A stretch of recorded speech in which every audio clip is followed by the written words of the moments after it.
The Battle of Iwo Jima stands as one of the most significant and controversial military engagements of the Pacific War. This 8-square-mile volcanic island, located approximately 660 nautical miles south of Tokyo and 700 nautical miles north of the Mariana Islands, became the focal point of fierce combat between February and March 1945. The engagement represented the first invasion of territory considered part of the Japanese home islands and resulted in unprecedented casualties for United States forces. The battle's significance extends beyond its tactical outcomes to encompass broader strategic, psychological, and cultural dimensions. The iconic photograph of Marines raising the American flag atop Mount Suribachi has become one of the most recognizable images in military history, symbolizing American determination and sacrifice. However, the battle's strategic necessity and cost-effectiveness remain subjects of historical debate. Strategic context and military importance. Geographic and tactical significance. Iwo Jima's strategic value derived primarily from its geographic position along the flight path between American bases in the Mariana Islands and targets in mainland Japan. Following the American capture of Saipan, Tinian, and Guam in the summer of 1944, the United States Army Air Forces established major bases for B-29 Superfortress strategic bombers. These aircraft faced a round-trip journey of nearly 3,000 miles to reach Japanese industrial centers, with approximately 1,500 miles covered over hostile or potentially hostile territory. The islands served multiple functions in Japanese defensive strategy. Japanese radar installations on Iwo Jima provided early warning of incoming B-29 formations, allowing home island air defenses approximately 2 hours advance notice. This early warning capability enabled Japanese fighter squadrons to scramble and intercept American bombers at altitude, where the heavily laden B-29s were most vulnerable. Additionally, Japanese fighter aircraft based on the island's airfields conducted offensive operations against American installations in the Marianas. American strategic objectives. The American Joint Chiefs of Staff identified several objectives for capturing Iwo Jima at strategic planning conferences in late 1944. First, eliminating the Japanese garrison would remove the early warning capability that compromised bombing operations. Second, capturing the island's airfields would provide emergency landing facilities for damaged B-29s unable to complete the return flight to the Marianas. Third, the island could serve as a forward base for P-51 Mustang fighters to escort bomber formations, potentially reducing losses to Japanese interceptors. Fourth, possession of Iwo Jima would protect the American right flank during the planned invasion of Okinawa. However, the strategic justification for the Iwo Jima operation has remained controversial. While official narratives emphasize the island's role in saving bomber crews, post-war analysis revealed that the majority of B-29 landings on Iwo Jima were for routine refueling and maintenance rather than genuine emergencies. Of nearly 2,000 B-29 landings between May and July 1945, more than 80% involved routine operations. During June 1945, which recorded the highest number of landings with over 800 aircraft, none landed due to combat damage. Furthermore, by the time Iwo Jima was captured, strategic bombing tactics had shifted from precision daylight raids to nighttime incendiary attacks, reducing the utility of fighter escorts. Japanese defensive preparations. Command and strategic philosophy. In May 1944, Prime Minister and Army Chief of Staff General Hideki Tojo personally selected Lieutenant General Tadamaki Kurabayashi to command the defense of Iwo Jima. This appointment proved crucial, as Kurabayashi's background and strategic philosophy differed markedly from typical Japanese military doctrine. Unlike most Japanese officers, Kurabayashi had spent considerable time in the United States during the 1920s, including cavalry training at Fort Bliss, Texas. He understood American industrial capacity and military capabilities, recognizing that Japan could not defeat the United States in a prolonged conflict. Kurabayashi's strategic approach represented a radical departure from conventional Japanese defensive tactics. Rather than defending beaches to contest landings directly or conducting suicidal banzai charges, he developed a defense-in-depth strategy designed to maximize American casualties through prolonged attrition warfare. He understood that Japanese forces could not prevent an American landing or ultimate victory, but could extract such a terrible price that American public opinion might force a negotiated peace rather than continuing toward an invasion of the Japanese mainland. In December 1944, Kurabayashi issued his courageous battle vows to the garrison, instructing soldiers that their battle positions would become their graves and that each man should seek to kill 10 Americans before dying. He specifically prohibited banzai charges, which had characterized previous island battles but typically resulted in rapid annihilation of Japanese forces with minimal American casualties. Instead, he mandated that defenders fight to the death from their positions, prolonging the battle and maximizing attrition. Fortification construction. The fortification of Iwo Jima began in earnest in 1943, but accelerated dramatically after Kurabayashi's arrival in mid-1944. By the time American forces invaded in February 1945, Japanese engineers and laborers had constructed one of the most formidable defensive networks in military history. The fortification effort involved approximately 21,000 Japanese military personnel, with roughly 25% of the garrison detailed specifically to tunneling operations. The defensive system centered on an elaborate network of underground tunnels, bunkers, and fighting positions carved into the island's volcanic rock.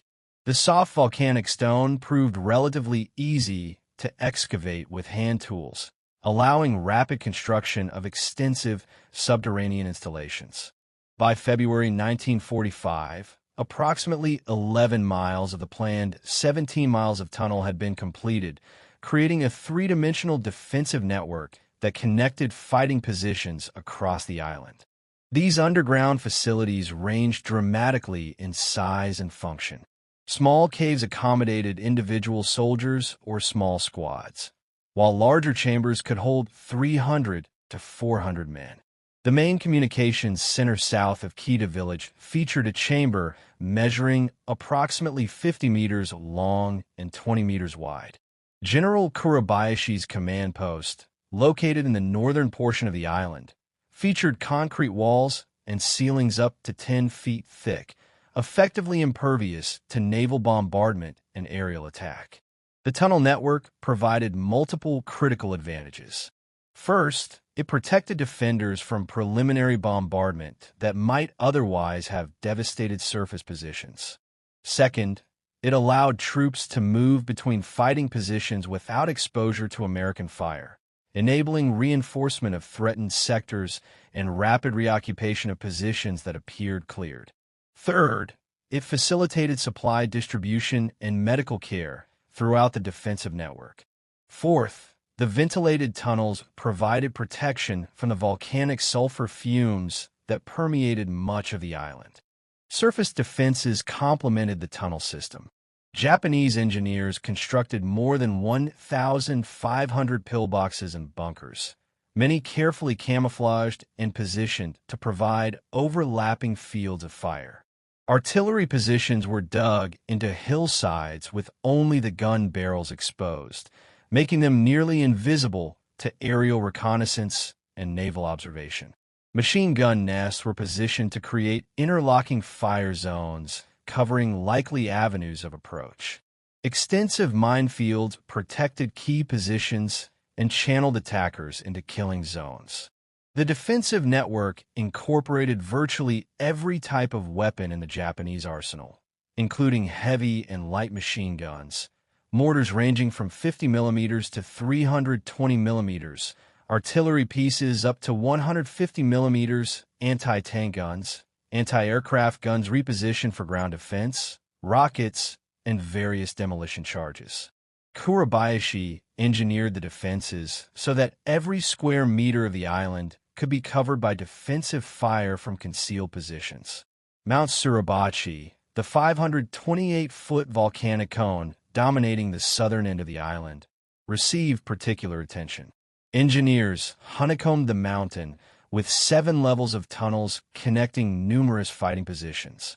Artillery observers positioned on the summit could direct fire across the entire southern portion of the island and the invasion beaches. Garrison composition and supply.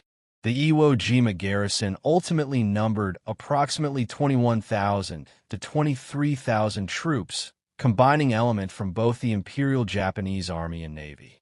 The core fighting force consisted of the 109th Division under Kurabayashi's direct command, including the 2nd Mixed Brigade of approximately 5,000 men under Major General Kota Osuga, the 145th Infantry Regiment of 2,700 men under Colonel Masao Ikeda, and various artillery, tank, and support units. Naval forces included approximately 5,000 naval infantry and gunners. The quality of the garrison varied considerably. Many personnel were veterans of campaigns in China, Burma, and the Dutch East Indies, bringing combat experience to the defense. However, a substantial portion consisted of reluctant reservists and conscripts. To boost morale, Emperor Hirohito sent elements of his palace guard to the island, symbolizing the defense's importance to the nation. Supply remained a persistent challenge. American submarine operations and air attacks severely disrupted Japanese shipping, limiting the delivery of weapons, ammunition, and provisions. By the time of the American invasion, the garrison possessed only 60% of the ammunition normally considered adequate for a divisional engagement and food supply sufficient for approximately 4 months. These shortages would increasingly hamper defensive operations as the battle progressed. American planning and preparation. Intelligence assessment. American intelligence significantly underestimated both the strength of Japanese defenses and the duration of the coming battle. Aerial reconnaissance revealed the existence of pillboxes and some surface fortifications, but failed to detect the extensive tunnel network. The soft volcanic soil created few visual signatures that aerial photography could detect. Low-altitude observation flights by Marine squadrons logged over 600 flight hours gathering additional intelligence, but likewise failed to identify the subsurface installations. American planners optimistically estimated that Iwo Jima could be secured within 5 to 10 days of the initial landing. This assessment proved catastrophically incorrect, reflecting a fundamental misunderstanding of Japanese defensive capabilities and strategic intentions. The intelligence failure stemmed partly from previous experience, as earlier island assaults had generally proceeded more rapidly once beaches were secured.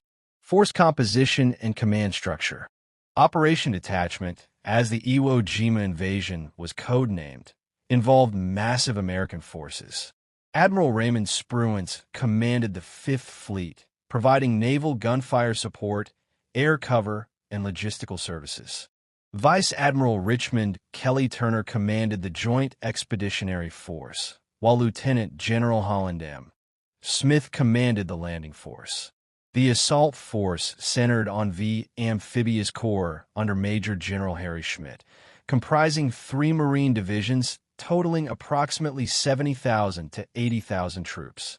The 4th Marine Division under Major General Clifton B. Cates and the 5th Marine Division under Major General Keller Iraqi would conduct the initial assault, with the 3rd Marine Division under Major General Graves B. Erskine held in floating reserve.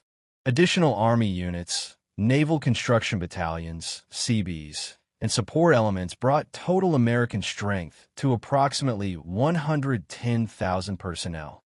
The plan called for landing on the southeastern beaches, where aerial reconnaissance indicated the best terrain for amphibious operations. The 4th Marine Division would land on the right flank, the 5th Marine Division on the left. Initial objectives included securing Mount Suribachi on the southern end, capturing Airfield No. 1 near the base of Suribachi, advancing across the island to isolate Japanese forces, and systematically clearing the northern defensive complexes. Preliminary bombardment. American planning included an extensive preliminary bombardment to soften Japanese defenses before the amphibious assault.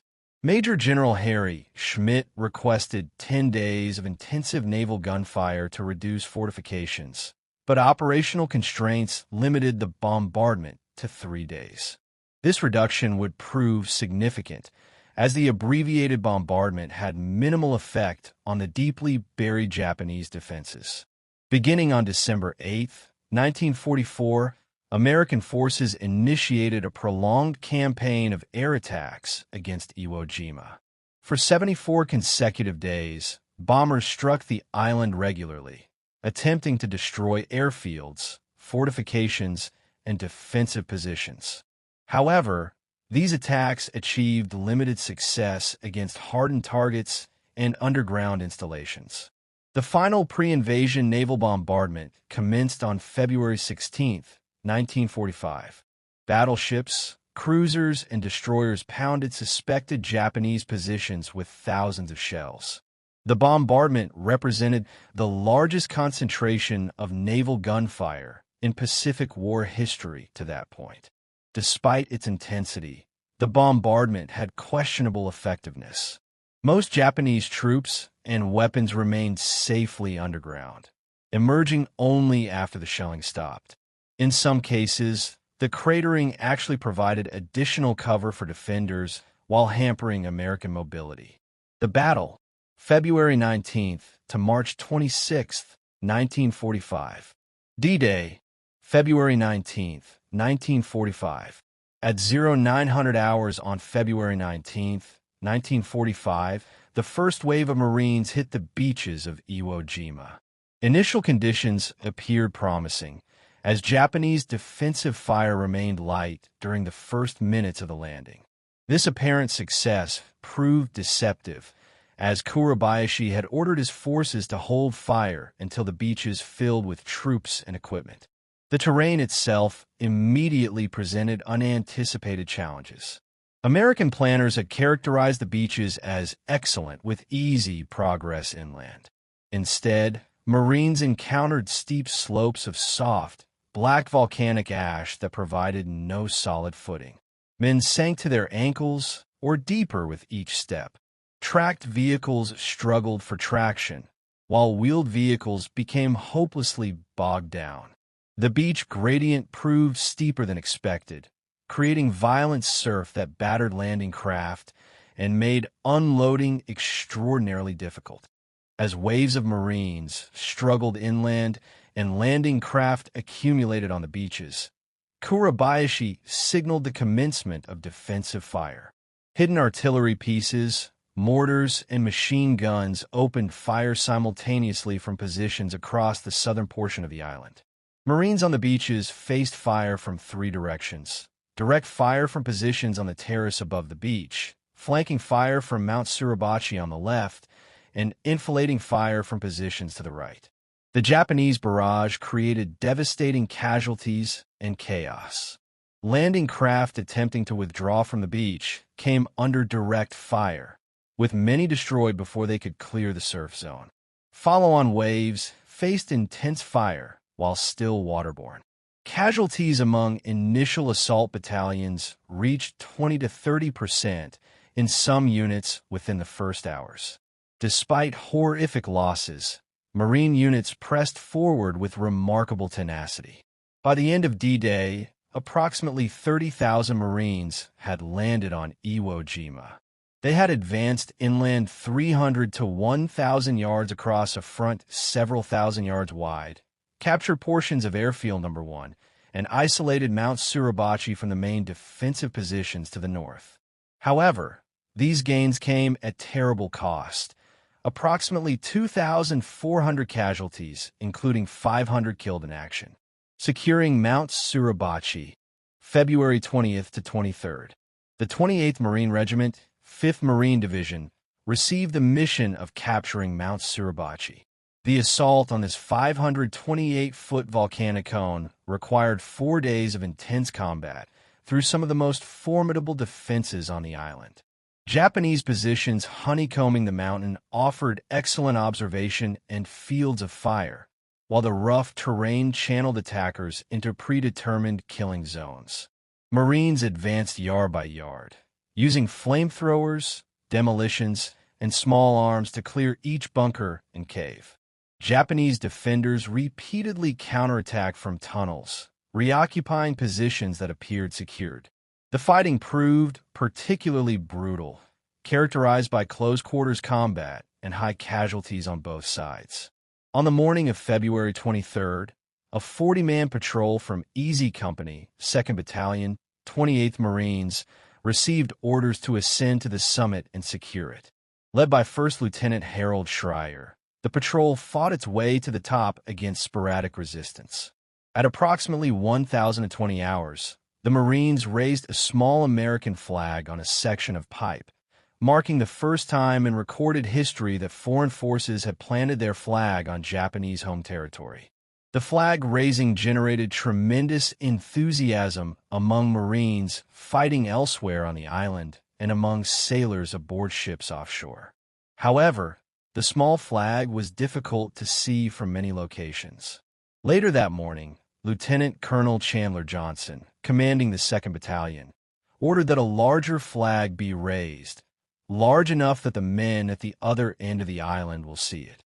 A second patrol, including Corporal Harlan Block, Private First Class Franklin Sousley, Sergeant Michael Strank, Private First Class Renee Gagnon, Private First Class Ira Hayes, and Navy Corpsman John Bradley, carried a larger flag to the summit.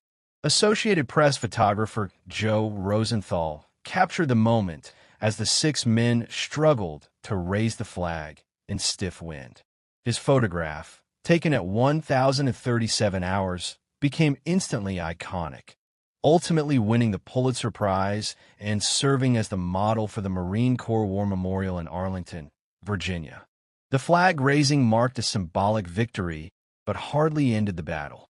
Japanese defenders remained entrenched throughout Suribachi's tunnel network, requiring days of additional combat to neutralize. Moreover, the most difficult fighting lay ahead in the northern portion of the island. The Northern Campaign, February 24th to March 26th. Following the capture of Mount Suribachi, American forces shifted focus to the formidable defenses in the northern portion of Iwo Jima. This area featured the most sophisticated fortifications on the island, anchored by several mutually supporting defensive complexes that would earn grim nicknames from the Marines who fought there. The terrain strongly favored defense. Rocky ridges, ravines, and volcanic outcroppings provided natural defensive positions that Japanese engineers had enhanced with concrete, steel, and interconnecting tunnels. Every hill, every ravine, and every rock formation concealed fighting positions with interlocking fields of fire. The Meat Grinder, Hill 382, Turkey Knob, and the Amphitheater. The defensive complex known as the Meat Grinder encompassed Hill 382, the second highest point on the island at 382 feet, the nearby Turkey Knob, and a depression called the Amphitheater. This area bristled with fortifications, including a massive blockhouse serving as the headquarters for Colonel Chosaka Kaido, who commanded all artillery on Iwo Jima. The 4th Marine Division received the mission of reducing the Meat Grinder. The assault, beginning on February 25th, involved 2 full regiments totaling 3,800 men attacking simultaneously. Despite this overwhelming force and extensive supporting fire, progress measured in yards per day. Marines would assault a position repeatedly, apparently securing it, only to face renewed fire from the same location as Japanese troops emerged from tunnels, to reoccupy fighting positions. The battle for the meat grinder exemplified the savage nature of combat on Iwo Jima. Individual positions required multiple assaults over several days. Tank support proved difficult due to terrain and intensive anti-tank fire. Artillery and naval gunfire had limited effect on buried positions. Marines increasingly relied on combat engineers with demolitions and flamethrower teams to reduce fortifications one position at a time. Casualties mounted relentlessly. On February 25th alone, nearly 850 Marines died attempting to advance through the meat grinder. By March 4th, when American forces finally secured the complex, total casualties in this relatively small area exceeded 3,000 Marines killed and wounded. Hill 362A and Hill 362B. West of the meat grinder, the 5th Marine Division faced equally formidable defenses on Hills 362A and 362B. These positions dominated the western portion of the island and housed extensive tunnel complexes. The battles for these positions followed a pattern similar to the meat grinder: grinding advances measured in yards, repeated assaults on the same positions, and horrific casualties. Nishi Ridge and Cushman's Pocket. As March progressed, American forces systematically reduced Japanese defensive positions across the northern plateau. Each defensive complex had to be neutralized individually, as the extensive tunnel network prevented a decisive breakthrough that could collapse Japanese resistance. Nishi Ridge, named for Baron Takeshi Nishi, a 1932 Olympic gold medalist in equestrian competition who commanded tank forces on the island, and Cushman's Pocket, another defensive complex, required days of intense combat to secure. Final resistance: the Gorge. By mid-March, organized Japanese resistance had contracted to a final defensive position in a ravine known as the Gorge. General Kurabayashi established his final headquarters in this area, commanding the remnants of his garrison. American forces surrounded the position and began methodical reduction operations. On March 16th, Admiral Chester Nimitz officially declared Iwo Jima secured, though combat continued. On the night of March 25th to 26th, approximately 300 Japanese soldiers conducted a final desperate counterattack against Army Air Force and Marine support personnel near Airfield No. 2. The Banzai Charge, which Kurabayashi had prohibited throughout the battle, resulted in over 100 American casualties but ended Japanese organized resistance. Fighting officially ended on March 26, 1945, though small groups of Japanese soldiers continued hiding in caves and tunnels for months. Some did not surrender until 1949. General Kurabayashi's fate remains uncertain. His body was never identified, though most historians believe he died during the final counterattack or committed suicide shortly afterward. Casualties and cost assessment. American casualties. The Battle of Iwo Jima produced unprecedented casualties for American forces. Official figures record 6,821 American service members killed in action or died of wounds, with an additional 19,217 wounded. Total casualties exceeded 26,000, with approximately one-third of the landing force becoming casualties during the 36-day battle.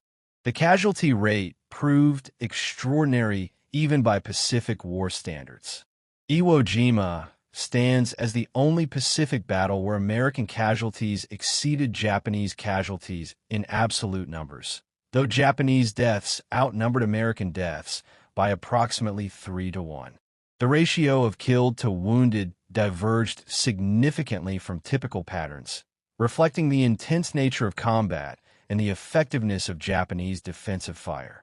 Marine casualties included 5,931 killed in action, died of wounds, or missing and presumed dead. Navy corpsmen and surgeons attached to Marine units suffered 209 deaths. U.S. Navy personnel aboard ships supporting the operation suffered an additional 881 killed. The ferocity of combat resulted in 27 Medals of Honor being awarded, including 22 to Marines and 5 to Navy personnel, 13 posthumously.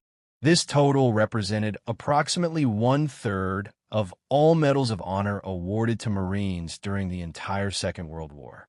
Casualty rates varied significantly among units. Some battalions suffered 50 to 75% casualties during the campaign. Company-level units sometimes lost their entire original complement, with replacements arriving to maintain unit cohesion. The psychological impact of such losses, combined with the brutal nature of cave and tunnel warfare, resulted in thousands of combat fatigue cases. Japanese casualties.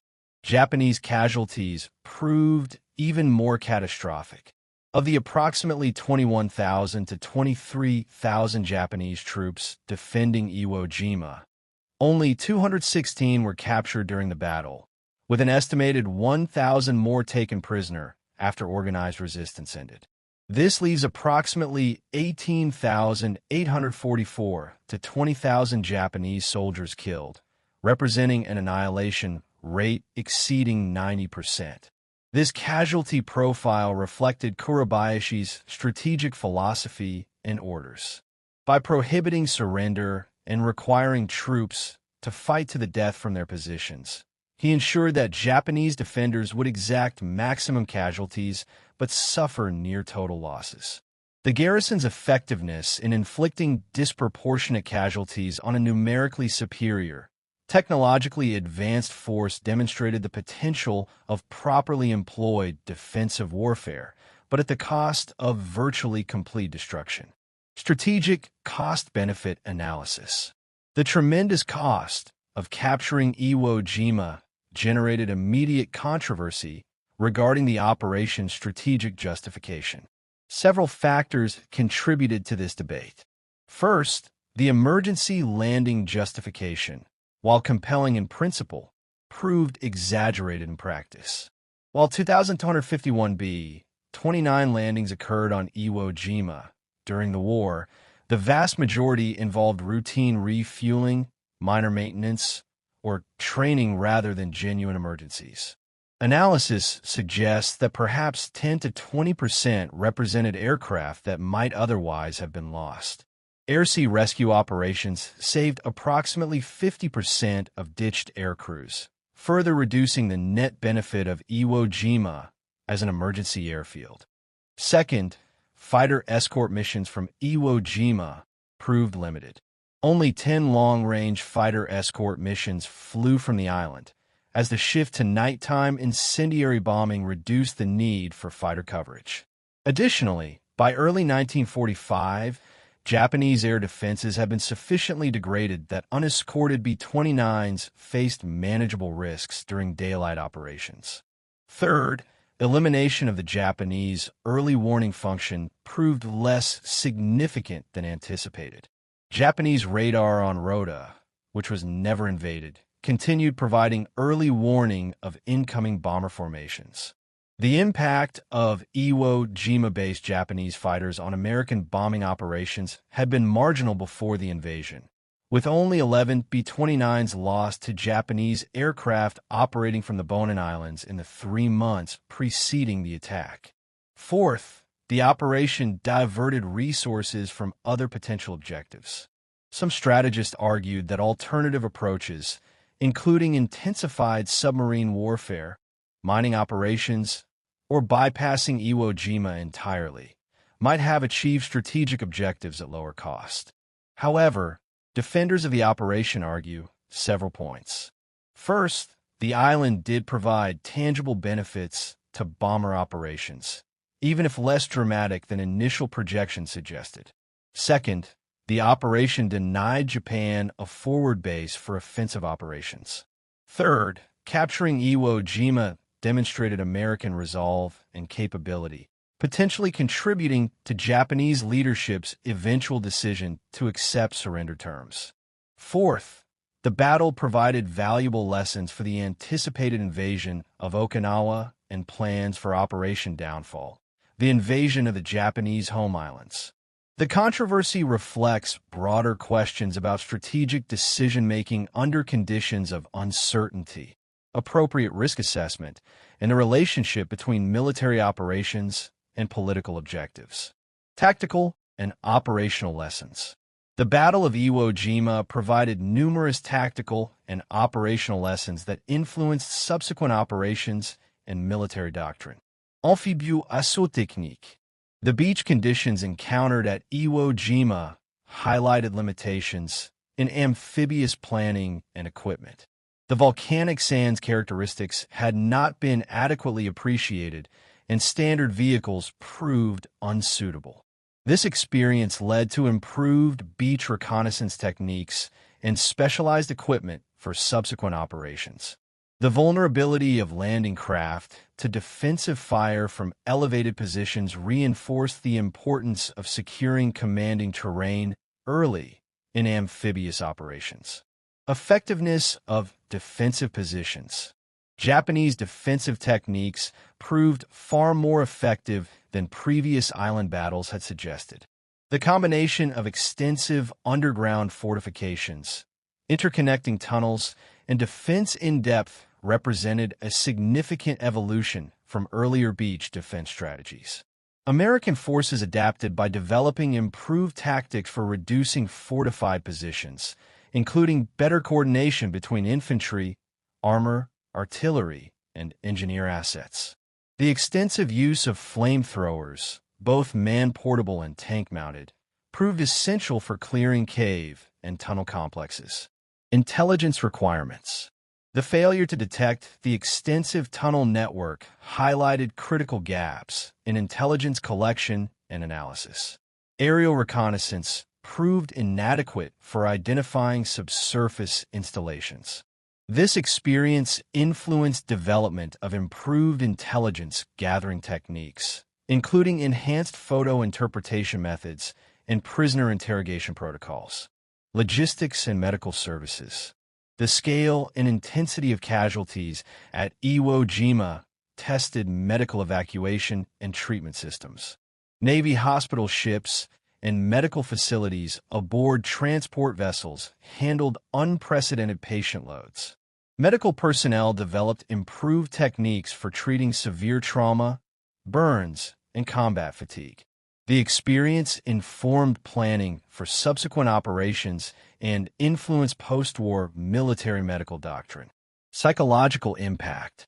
The psychological toll of Iwo Jima exceeded previous Pacific battles. Combat fatigue cases numbered in the thousands, reflecting the intense, sustained nature of cave and tunnel warfare. The inability to see enemy soldiers, the constant threat of attack from unexpected directions, and the slow, grinding nature of progress created psychological stresses distinct from more fluid combat situations. These experiences influenced understanding of combat stress and development of treatment protocols. Strategic consequences and legacy. Impact on Pacific War strategy. The Battle of Iwo Jima profoundly influenced subsequent American strategic planning in the Pacific. The casualty rates and duration of combat provided a sobering preview of what invasion of the Japanese home islands might entail. American planners estimated that Operation Downfall, the planned invasion of Japan, might result in hundreds of thousands of American casualties based partly on experiences at Iwo Jima and Okinawa.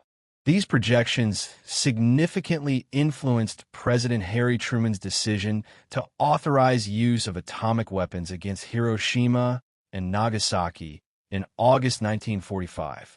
While multiple factors contributed to this decision, including desires to end the war quickly and demonstrate American power to the Soviet Union, the anticipated casualties of a conventional invasion weighed heavily in deliberations. Influence on Japanese strategy. For Japan, Iwo Jima demonstrated both the effectiveness and ultimate futility of attrition warfare against American forces. While Kurabayashi's defensive strategy inflicted disproportionate casualties, it could not prevent eventual defeat. The battle illustrated that superior defensive tactics could not overcome fundamental disadvantages in resources, technology, and strategic position. The lessons of Iwo Jima influenced Japanese defensive planning for Okinawa, where similar defensive in-depth tactics, combined with extensive use of kamikaze attacks, produced another prolonged, bloody battle. However, these tactics could only delay inevitable defeat, not prevent it. Cultural and symbolic significance. The Battle of Iwo Jima occupies unique cultural space in American military history. Joe Rosenthal's photograph of the flag raising on Mount Suribachi became instantly iconic, reproduced in newspapers worldwide and ultimately serving as the model for the Marine Corps War Memorial. The image symbolized American determination, sacrifice, and ultimate victory. For the U.S. Marine Corps, Iwo Jima holds particular significance. The battle represented the Corps' largest and bloodiest single engagement of World War II. Admiral Chester Nimitz's statement that among the Americans who served on Iwo Island, uncommon valor was a common virtue, captured the intensity and sacrifice characterizing the battle. The high casualty rates and Medal of Honor recipients reinforced the Marine Corps' reputation for extraordinary courage under fire. Post-war disposition. Following Japan's surrender in August 1945, American forces continued occupying Iwo Jima for several years. The island served as a refueling station for military air transport service aircraft traversing the Pacific. The United States returned the island to Japanese control in 1968, though American veterans retained visitation rights. In subsequent decades, the former battlefield has hosted numerous reunion events bringing together American and Japanese veterans. These gatherings, beginning in 1970 and continuing regularly since 2002, have fostered reconciliation between former enemies while honoring the sacrifice of all who fought on the island. The widows of General Kurabayashi and Colonel Nishi attended memorial events in Tokyo in 1985, meeting with American veterans in acts of reconciliation that would have been unimaginable during the battle 40 years earlier. These meetings symbolize the transformation of U.S.-Japan relations from bitter enemies to close allies. Historiography and contested interpretations. Historical interpretation of the Battle of Iwo Jima has evolved significantly over the decades since 1945, with scholars debating its strategic necessity, tactical conduct, and ultimate significance. The Good War narrative. In the immediate post-war period, Iwo Jima fit comfortably within the broader Good War narrative of World War II. The battle exemplified American courage, determination, and willingness to sacrifice for victory over tyranny. The iconic flag-raising photograph reinforced this interpretation, becoming a powerful symbol of American values and military prowess. Strategic necessity debates. Beginning in the 1990s, historians began more critically examining the strategic justifications for the Iwo Jima operation. Robert Burrell's work, The Ghosts of Iwo Jima, argued that the emergency landing justification became prominent only after the battle's high casualties demanded post hoc rationalization. Burrell demonstrated that the majority of B-29 landings on Iwo Jima involved routine operations rather than genuine emergencies, questioning whether the strategic benefits justified the costs. Other historians, including William V. Pratt as early as April 1945, questioned whether alternative objectives might have provided similar benefits at lower cost. The debate centers partly on counterfactual analysis. What might have occurred had resources been allocated differently, which inherently involves speculation and uncertainty. Japanese perspectives. Japanese scholarship on the battle has focused particularly on General Kurabayashi's leadership and strategic acumen.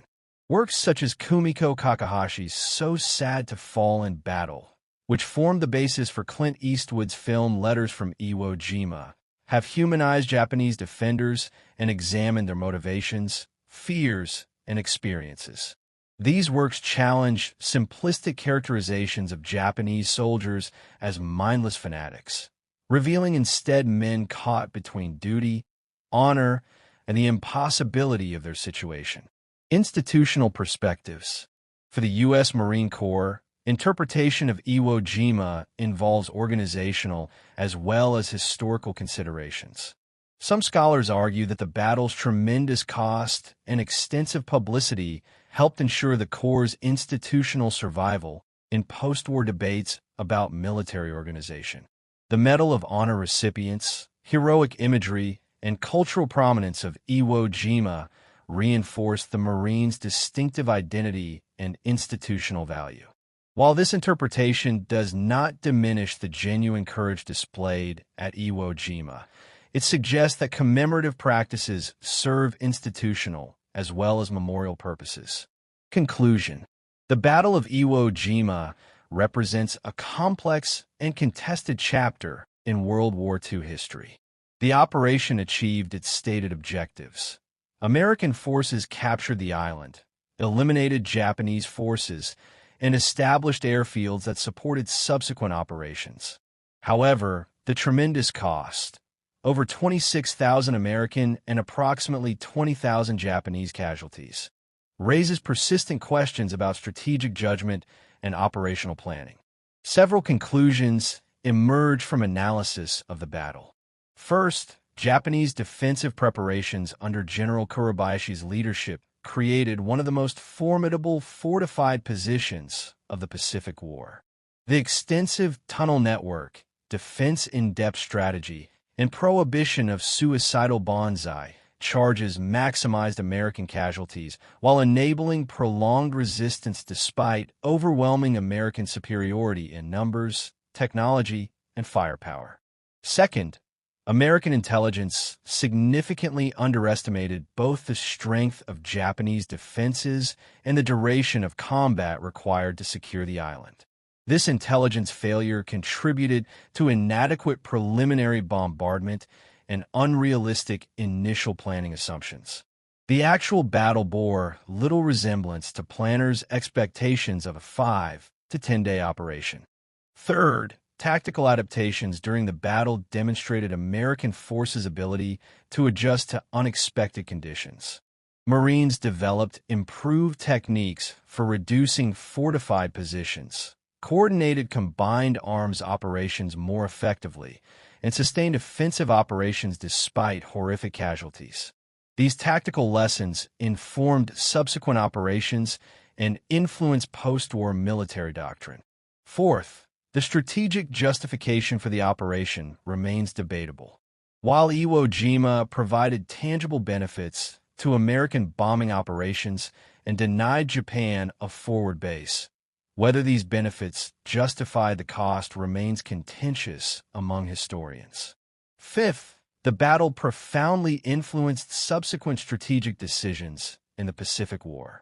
The casualty projections based partly on Iwo Jima and Okinawa significantly influenced President Truman's decision to authorize atomic weapons use, which ultimately ended the war without the anticipated invasion of Japan.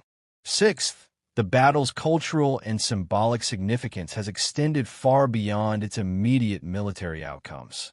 The iconic flag-raising photograph and the broader narrative of sacrifice and courage have profoundly shaped American military identity and public memory of World War II. The assertion that Japan fortified the island for 30 years and America took it in 3 days fundamentally misrepresents the historical record. Japanese fortification occurred primarily during 1943 to 1945, particularly intensively after mid-1944. The battle lasted 36 days, not 3, and resulted in some of the fiercest combat of the Pacific War. These corrections are essential for understanding the battle's actual character and significance. The Battle of Iwo Jima stands not as a quick, easy victory, but as a testament to the brutal reality of war, to the courage of men on both sides, to the terrible costs of combat, and to the strategic and moral complexities that shape military decisions. It represents a moment when technological superiority, numerical advantage, and overwhelming firepower proved insufficient to prevent a determined, well-prepared defender from extracting a terrible price. The lessons learned at Iwo Jima, tactical, operational, strategic, and human, continue resonating in military planning and historical memory 8 decades after the guns fell silent on that barren volcanic island. Bibliography and sources. The research for this report drew upon multiple categories of historical sources, including official military records, participant memoirs, secondary historical analyses, and contemporary accounts. The following represents key categories of sources consulted. Official military records. United States Marine Corps Official Histories of the Battle of Iwo Jima. U.S. Navy action reports and casualty records. Japanese Imperial Headquarters documents and survivor accounts. Intelligence assessments and planning documents from 1944 to 1945. Secondary historical works. Burrell, Robert S. The Ghosts of Iwo Jima, 2006. Critical Analysis of Strategic Justification. Bradley, James and Ron Powers. Flags of Our Fathers, 2000. Account of Flag Raisers. Kakahashi, Kumiko. So Sad to Fall in Battle, 2007. Biography of General Kurabayashi. Newcomb, Richard F. Iwo Jima, 1965. Comprehensive Battle Narrative. Ross, Bill D. Iwo Jima. Legacy of Valor, 1985. Tactical Analysis.